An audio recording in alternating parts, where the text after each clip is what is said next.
Alright, let's get into it. Hello everyone, we're starting the Jug Gamer here, and welcome back to Katawa Shoujo. Last time, we hanged out with Hanako a bit more. She is learning to play chess, so she got a book about chess so she can beat us.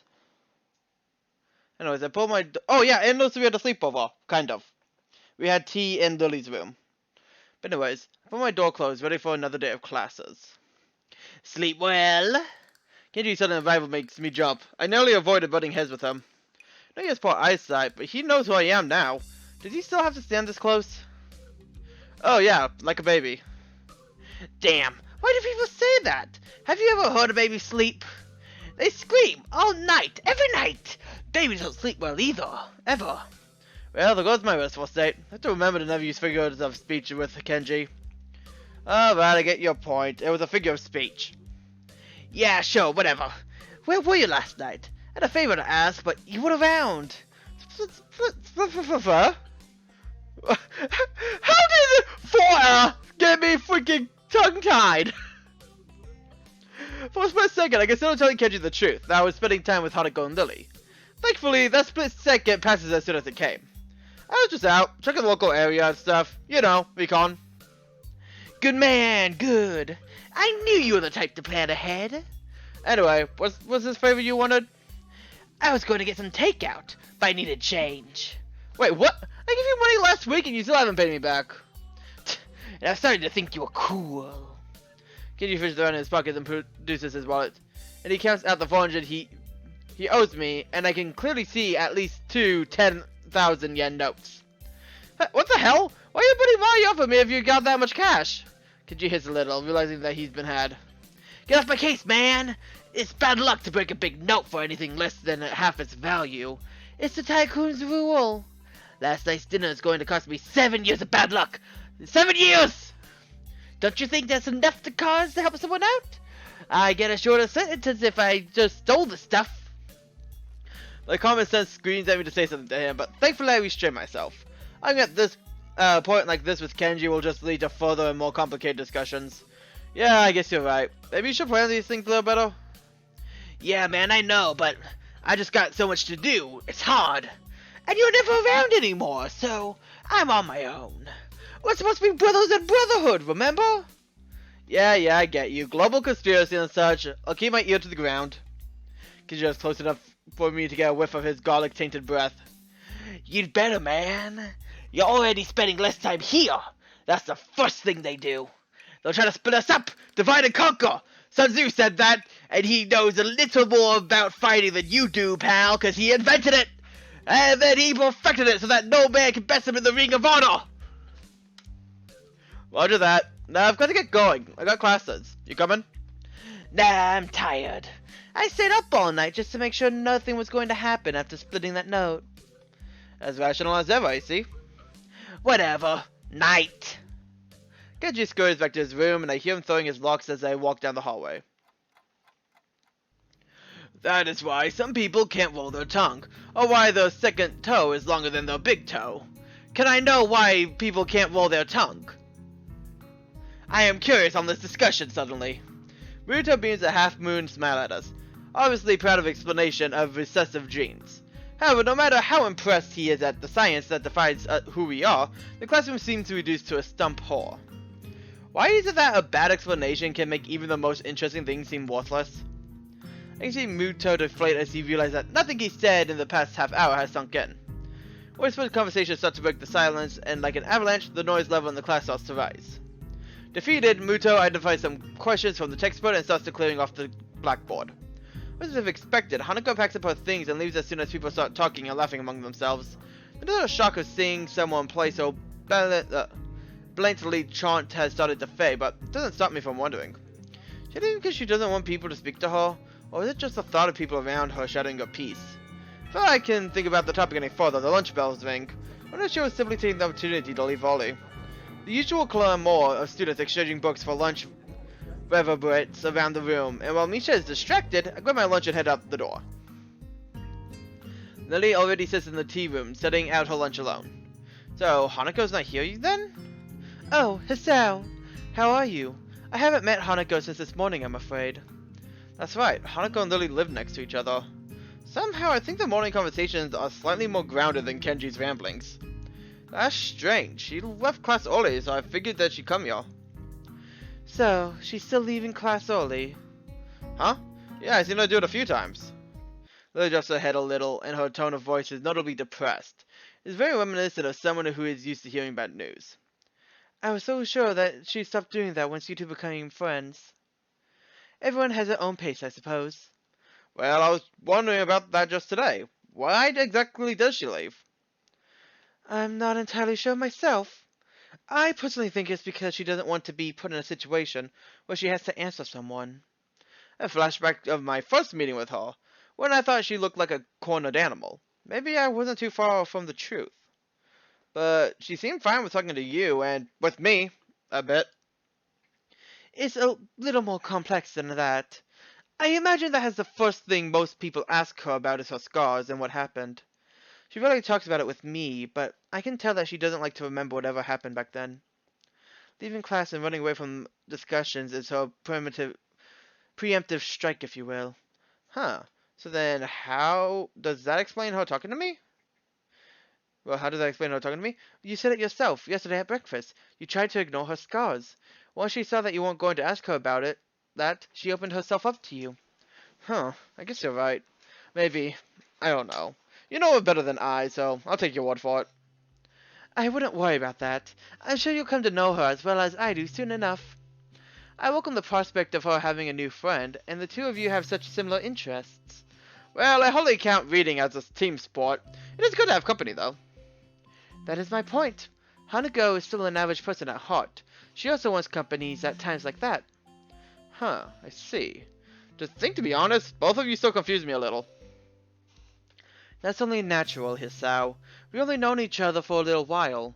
It's unreasonable to expect you to understand us, just as we can't understand you. But that is half the fun of becoming friends, right? Yes it is. Although, I suppose there's a matter of us being opposite genders. Men and women do seem to confuse each other quite often.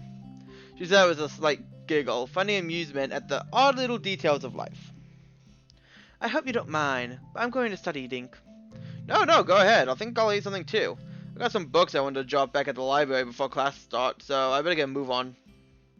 You'll probably find Hanako there as well. If you do see her, can you tell her to stop by my room later tonight? I'd like to talk to her. You're not coming? Unfortunately, I have a class representatives meeting later, so I'll be gone as soon as I finish my lunch. Okay then. If I don't see her in the library, then I'll tell her in class. I'm sure she'll be back after lunch. We fall silent as we start to eat, and I take a second to reflect on our conversation. I've always thought that Hanako's shyness was simply due to her being self-conscious of her scars. But that's a pretty superficial way of looking at her. Just when I thought I was able to see through the fog of Lily and Hanako, I realized that I'm more lost than when I started. Lily quickly finishes her lunch, acutely aware of her meeting. I don't blame her. Shizune is most likely going to be there, and I doubt she wants to give her a satisfaction of another argument. I must be off. Same time tomorrow? Same time, same channel. I better head off too. I don't want to risk being late. Lily smiles gently, picks up her cane, and walks out to the hall. I turn my back on Lily as we head in the opposite direction. For some reason, I find myself hoping she doesn't get into another fight with Shizune. As much as I like Lily, Shizune and Misha have been pretty instrumental in helping me adjust, even if half of our conversations are thinly veiled recruitment attempts. Then again, I barely know either of them. Maybe they were previously leaders of some kind of secret society, but their love for each other drove them apart. Man, I need to stop reading cheap fiction. It's rotting my brain. Either that, or I've got to move away from Kenji and his blood influence. It's sad that I can't tell the two apart anymore. I slide my books down the return chute, and they crash into the cart with a pleasant thud. Yoko, however, doesn't seem as impressed as I. Hisao! You startled me! Sorry, I thought you were used to that by now. Or is the literacy level here so low that nobody borrows any books? Huh?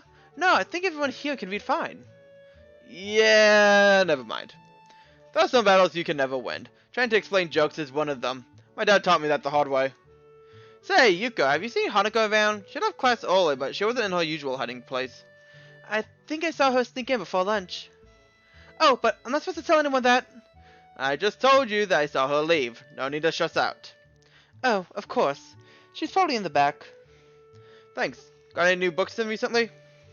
No, sorry. I'll let you know when we do, though. Okay. So one thing I know about librarians, part-time or otherwise, is that they appreciate people who take a genuine interest in their work. I walk the now familiar path to Hanako's reading nook, picking out a few new titles along the way.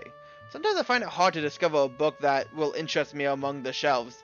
An author's name and a two-word title didn't mean much in a sea of similar words. For that reason, I sometimes reread books I've read in the past. Better to bet on the favorite than a new runner. An unfamiliar title from a familiar author peeks out among the spines of its neighbors, so I remove it from the shelf. At least I'm not going over old material. As expected, Hanako sits on a beanbag, buried deep in a copy of Dance, Dance, Dance. Dance, Dance, Dance-olution! Hi, Hanako. How's it going? I felt back the urge to ask her why she left class early. Philly's suspicions were right, then asking her about that could have the opposite effect. Best to leave it for the time being. Sometimes the best way to get an answer from someone is to never ask the question. Hello, Hisao. I'm fine. Something seems off, and after a couple seconds, I realize that what it is. Hanako's smiling. She looks as if she's pleased to see me. It's a nice change from the usual instinctively frightened reaction. Something I hope I can see more of as we get to know each other better. Good to hear. How's the book? I heard it's a trip.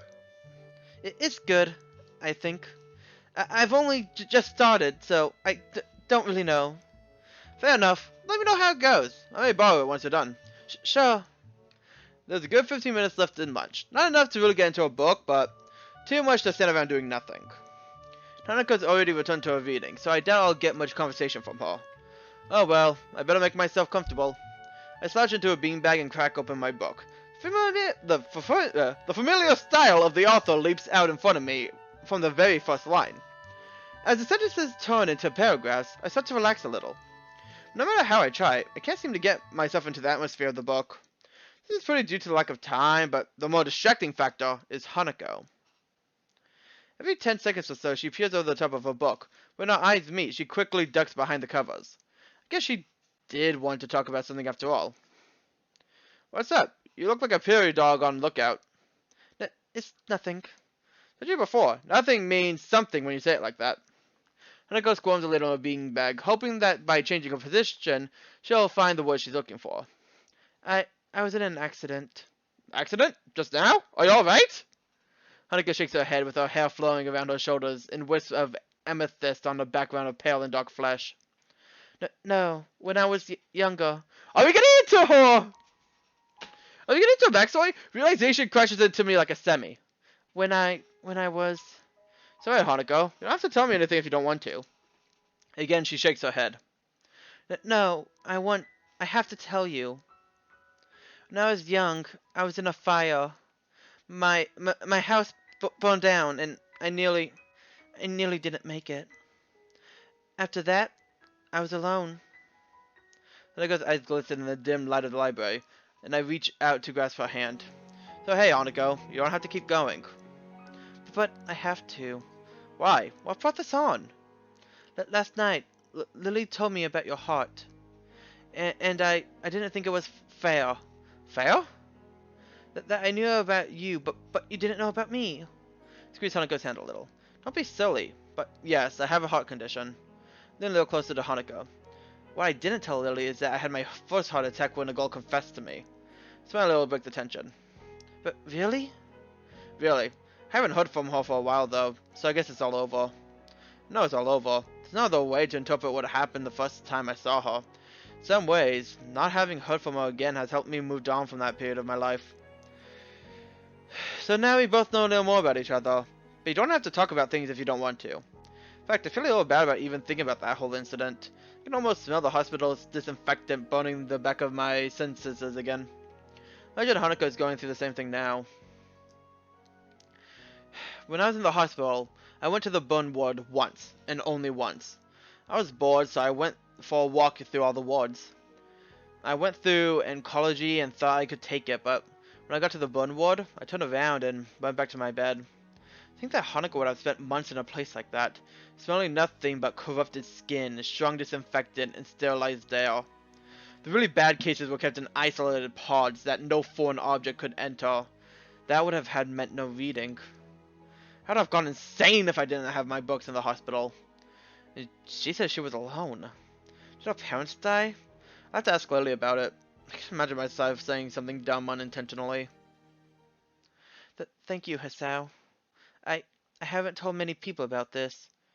To be honest, I haven't told many people about my circumstances either.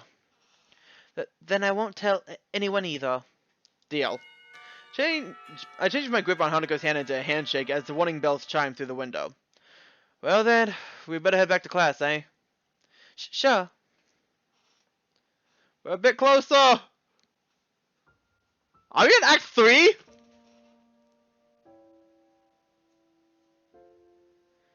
Castling. Castling is a move in chess. We're gonna have some more chess with Hanako. It seems like telling Lily was the proper thing to do. I did that for Lily's sake, not Hanako's, but it looks like that's helping me heal.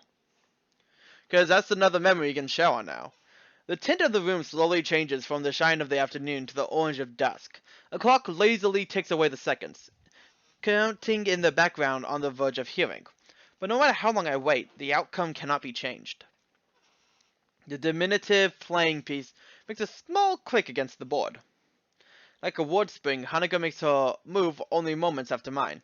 It's embarrassing. In comparison to my 5-minute move, she seems to know exactly what she wants to do. Mate. Mate. Again? What does this make? This 3 into 2? Stalemates don't count. Damn. Getting better at this every day. That or she's been holding back. Never had thought it when I first met her, but she really has a knack for this game. Chess seems to have become a popular pastime for the two of us. Hiding away in the team room, playing a game or two after classes. From here, the students outside can just barely be heard miling about. The everyday noises from below remind me a little of my life before Yamaku, though I'm by now well aware that it's a life I'll never get back to. Fancy another game? I have to finish my homework. Oh, well, I'll see you tomorrow then. But what about this? Hanako points to the tea set surrounding the mostly empty chessboard. Don't worry about that. I got it. Oh, okay. See you. Later. Hanako departs as I start cleaning up the area. The occasional whistles and cheers from the sporting clubs outside become less frequent, eventually approaching silence. Part of me still wants to be on some kind of team. I played soccer and other sports before my incident. I guess it's only normal to feel nostalgic about what I can't do anymore. But I have other reasons than that for my coming here so often. I don't feel so bad about losing that part of myself because of them. Lily's a good friend by now, but it's small exchanges I have with Hanako that I feel especially dear. Small victories I feel every day as I see more of what she's like under her self-imposed shell. That's why I come here most of all. Then putting away cups and saucers, I hear talking outside the door. Pausing for a moment to listen, I can make out that Hanako and Lily and decided to go outside to investigate. Are you quite sure? I'm sure. Ah, Hisao! Hanako turns to see me with a look of mild surprise as she noticed my approach. Lily must have caught her just as she was about to leave. Oh my, Hisao's here as well? Afternoon, Lily. What's up? I was hoping, now that I've finished with my class representative duties for the day, that I might have been able to accompany me for tea at the Shankai. It would be nice to enjoy ourselves outside of school for a change. I'd be up to it. I thought Hanako had to do work though. It's not all that much. Wonderful. It seems that we've decided then. I cast my eyes across the cafe as the three of us step in. As usual, there are only a handful of people around at most, and the noise level is a quiet background hum. The hand Lily has on Hanako's arm remains just as it has been for the entire slow walk down the hill to the local town. Though it's hard to say for which reason. For Lily's guidance or Hanako's reassurance. For a moment, Lily removes her hand from Hanako's to retract her cane as Yuko quickly skitters over to where we stand. Soon places it right back where it had been. Welcome to the Shanghai. May I take your order? I love how her bowing is literally taking the portrait, move it down, and then back up. She gives a deep bow with her well-delivered and professional introduction, putting her in a good mood. It's a nice change from the normal Yuko. Just tea, please. Hanako? Hisao? I'll have a slice of pie and coffee. Just tea, please. Coming right up. Please take any seat you wish, and I'll be back shortly. Yuko gives a smile and a nod before shuffling to the counter. We make our way to some empty seats by the window in quick measure. We slip into our seats. Sorry about that. Some of our seats. The girls on one side with Lily's cane propped up beside them, and I on the other. I realize that Hanako is not doing something that she so often does. Rather than keeping her eyes pinned to the ground and hiding behind a blind escort, busily trying to convince herself that the world around them doesn't exist, she's merely keeping her eyes low and helping Lily around. Are you okay, Lily? You look tired. She lowers her head a little, looking somewhat embarrassed as she let it show. Class representative work can be very tiring. Consider that it often means dealing with the student council. Very tiring indeed. How do the other representatives go? Better than I, but not by much. Shizune is a harsh taskmaster, no matter whom she deals with. Doesn't sound like you particularly relish the job. Why do you do it in the first place if it's that bad? Being a class representative is enjoyable, and I can deal with the responsibility well enough. It's just that the people involved are sometimes... She shows off, cutting off her words at a rather opportune spot. It's hard to imagine Lily cursing, but I imagine that if anyone could make her do so, it would be Shizune. Yeah, no, just because, sometimes being a harsh taskmaster is not the best.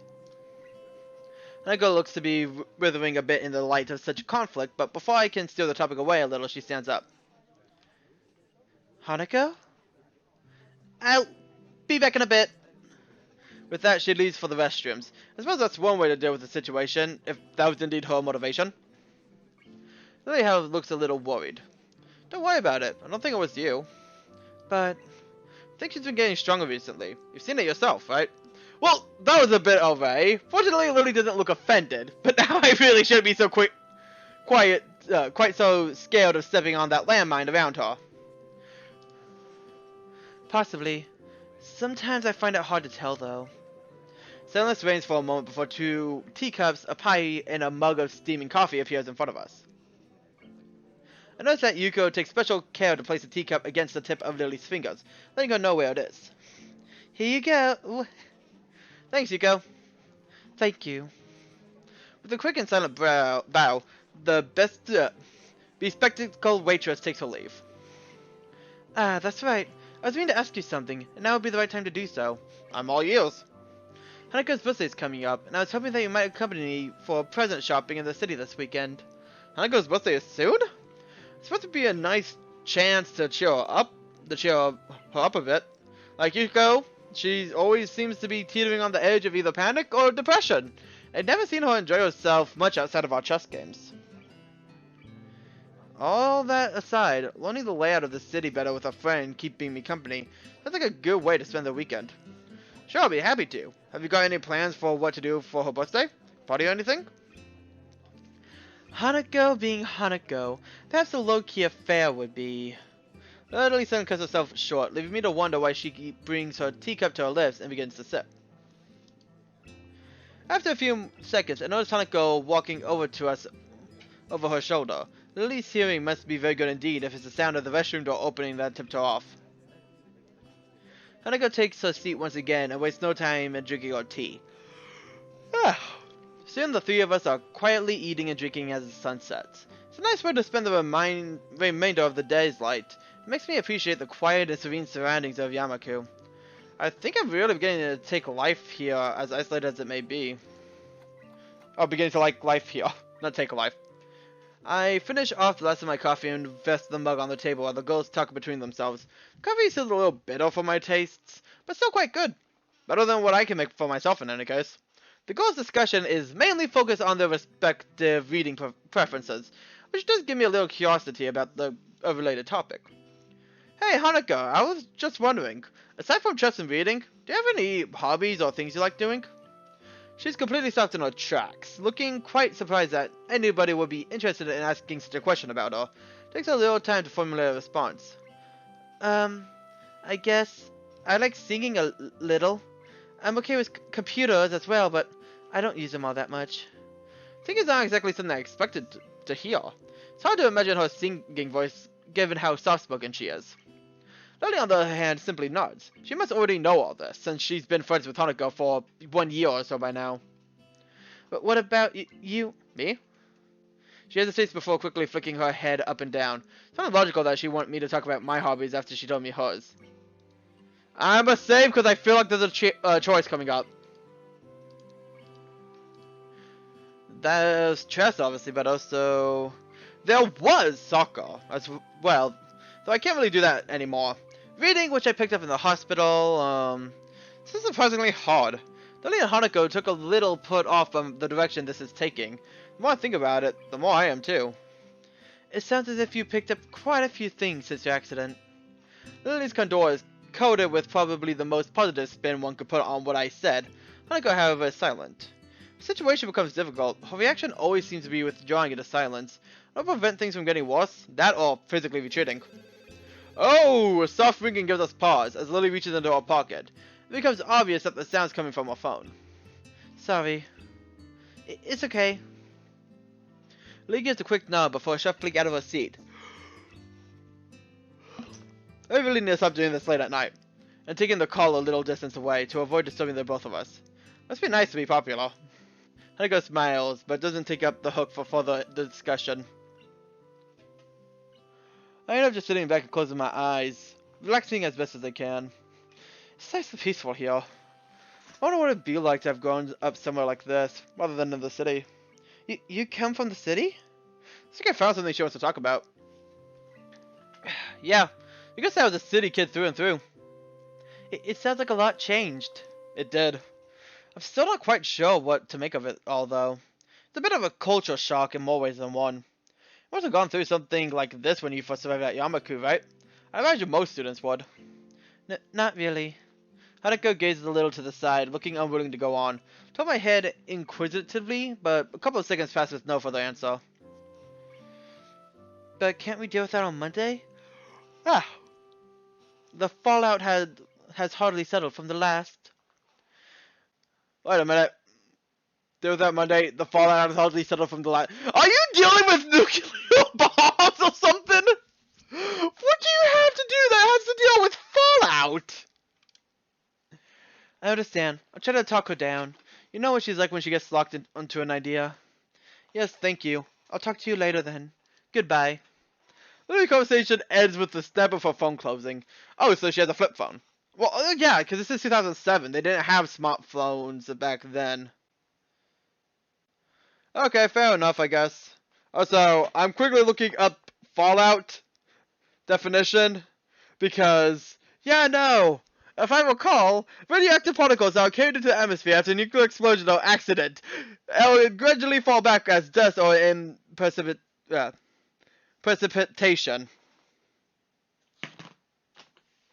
Or the adverse side effects of results of a situation. But I don't think that's what she meant by that. But maybe. Need to go? Unfortunately, class representatives work calls once again. Okay, so it's not, so it's not nuclear explosions. It's Shizune. Got it. That's better. I can come with you. It's alright, Hanako. I'll just be going straight to the student council. There's no need to spoil a fine evening on my account. Besides, if you'd accompany me on my way back to school, who would keep our poor Hisao company? Okay. I can join you for tea again later tonight if you'd like. I may well need it. We agree on that plan, and Lily says her farewells to the both of us, taking her cane after Hanako passes it to her. Despite my offer to pay for Lily's share, she insists on giving us her portion of the bill, and gives her regards to Yuko as she takes her leave. And then, we're alone. It may be well and good to leave Hanako and me alone to have some time together, but all it typically means is that the two of us are sitting near each other in silence for a while. I wonder what it must look like to Hanako. Never thought of myself as a scary person, but to have someone my own age acting this way around me makes me intensely self-aware. This is my fault that she's so troubled. She might get more used to people if she were to stop being so cloistered in Yamaku, but then again, when even people much older than her react so strongly after a single glance at her face, she may as well feel the same way I do now. It's a real catch-22. If she stays in Yamaku, she won't get used to socializing. But if she leaves, any effort she might try will get thrown back at her by the people who can't deal with her scarring. Want to order something else to keep us going? We haven't had much of a dinner after all. Hanako brightens and nods vigorously. Glad that I brought up the topic for her. I catch Yuko's gaze and she dutifully comes over to take our orders. Would you like something else? Guess I'll have the sandwich special and hot chocolate. Bit late for coffee by now. Hanako? I'll have the same. With a nod and a bow, Yuko turns on the ball of her foot and returns behind the counter, where she busies herself fishing out bread and condiments and working the machine to make our drinks. Not a word is said between us until Yuko comes back. She smiles and gives us our food and drinks, before moving to a customer who called for her attention. I am pushing this a bit. I give up on the prospect of having much of a conversation with my companion, said to just enjoy the meal, small as it may be. It tastes nice, as does most of the food here. After having a few mouthfuls, I notice something's missing, namely the sound of Hanako eating. Looking back though, I see Hanako fidgeting a little bit behind her untouched sandwich. Not hungry? She shakes her head from side to side. Even as she does, the patch of her hair she keeps over her right side of her face still does its job in hiding it almost entirely. It's not that. Aw, I was all ready to have your share too. You looked troubled. Is something wrong? I started told by her thinking that I'm the one who's looked troubled, but a second thought, she's probably right. My face has been giving away my emotions without me noticing. She's hardly a dim person, quite the opposite. We're friends, right? Friends. The tone of her voice and striking posture, it looks as though I've hit yet another landmine. This is another reason why interacting with her is difficult. Self-imposed psychological barriers she puts up between herself and others, including me, and most likely even Lily. It's a shame that... I think that we are. I'm a little taken off guard by Hanako's straightforward answer. All the more so since I was about to give up on getting any reply at all. I see. Am I wrong? Sorry, I... No, it's just hearing confirmation of that from you is reassuring. To pick up on what you said earlier, since coming to Yamaku, I've been a bit uneasy about how I should relate with others. I found myself chuckling a little, surprising how much of a relief that was. I can feel my face smiling as I pick up my cup of hot chocolate and bring it to my lips. Ouch! That's hot! That's why I haven't eaten yet. I was waiting for my drink to cool down first. I guess I'll wait then. Most of us share a little chuckle. Situation isn't really that funny, but for some reason, it feels like laughing is the most natural thing to do right now. I guess we're both a bit wound up about each other. I was so busy thinking Hanako was the one with something wrong, it took her to remind me that I was uneasy as well. But be that as it may, it still feels a little nice. A little nice to have someone thinking about me like that in her own way. Following a long and quiet trudge up the hill and into the school grounds, the two of us find ourselves between the two dormitories. Regular night patrols pass between the male and female dormitory buildings, both for security and quickly raise the alarm for any medical issues that may arise. The guard currently on duty notices us and gives us a quick nod as he continues on his way. A loud yawn escapes from Hanako's mouth before she has a chance to cover it. That does not do good for audio. I'm sorry. I have little doubt she's fairly tired by now. I better be off to my room then. See you tomorrow, Hanako. Good night. Good night. We separate and begin to walk our separate ways, before I stop and look back. Hanako stands there, waving to me as she smiles. I smile and wave back to her, and after a few seconds, she turns and walks up the stairs to her dormitory building, disappearing through the door. These little moments we share between us feel like a small treasure. One thing is sure, I want to protect that small, delicate smile she so fleetly wears around so few people. I know, right? I wonder about those feelings I have when Hanako's around, and I'll be able to do things for her. Whether they may be the seed of something beyond what we share now. I know, right? Protect Hanako! Hanako needs to be protected. Hanako is sweet. She baby. Okay. Wrong button. I did not mean to open that up. And yeah, it's been 34 minutes, I know that. Anyways, that's all for this time. We hanged out with Hanako a bit. We started Act 3, surprisingly. I guess Act 1 is just so long because Act 1 is where you choose which route you're gonna take, depending on your choices. So you, yeah, Shizune, Lily, Hanako, Ren, and Emmy. You have to choose based on your choices which of those 5. Because I don't think Misha's actually an option. Actually, if I recall, I think Misha's a lesbian. Anyway, that's for a different time. This is Breesonic the Jug Gamer. I hope you enjoyed the series so far, and I'll see all you guys again next time. See you guys at the next save point.